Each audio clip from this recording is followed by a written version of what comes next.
നമസ്കാരനെ അവിടെ കാരണം വീണ്ടും വന്നിട്ടാ ഫാമിലി വന്നിട്ട് സ്കൂൾ വെക്കേഷൻ 2 മാസം വെക്കേഷൻ വേണ്ടി വന്നു ടേട്ടയെന്ന് പറയണ്ട സമയം പോയോ പോവാറായി സമയം പോയത് അറിഞ്ഞില്ലേടാ. പക്ഷേ ഇപ്രാവശ്യം ഭയങ്കര ഹാപ്പി ആയിരുന്നു സത്യസന്ധമായിട്ട്.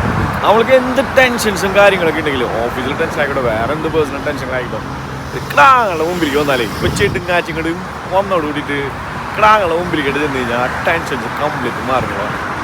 ഓഫീസ് വിട്ട് നേരോ ബെല്ലടിക്കുമ്പോഴത്തേക്ക് ഡോർ തുറക്കുമ്പോൾ 2 ഡാങ്ങൾ അപ്പം വന്ന് വിളിക്കുമ്പോൾ കിട്ടുന്ന ഒരു ഫീൽ ഉണ്ടല്ലോ മക്കളെ. എല്ലാ ടെൻഷൻസും മറക്കണ ഒരു സമയമാണ്.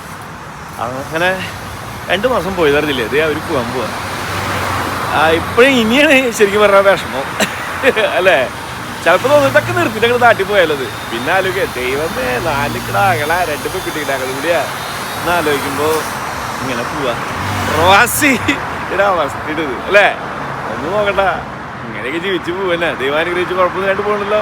ഇങ്ങനെ തന്നെ പോട്ടാ പോയി 8 അങ്ങോട്ട് പോക്കാം അവിടെ.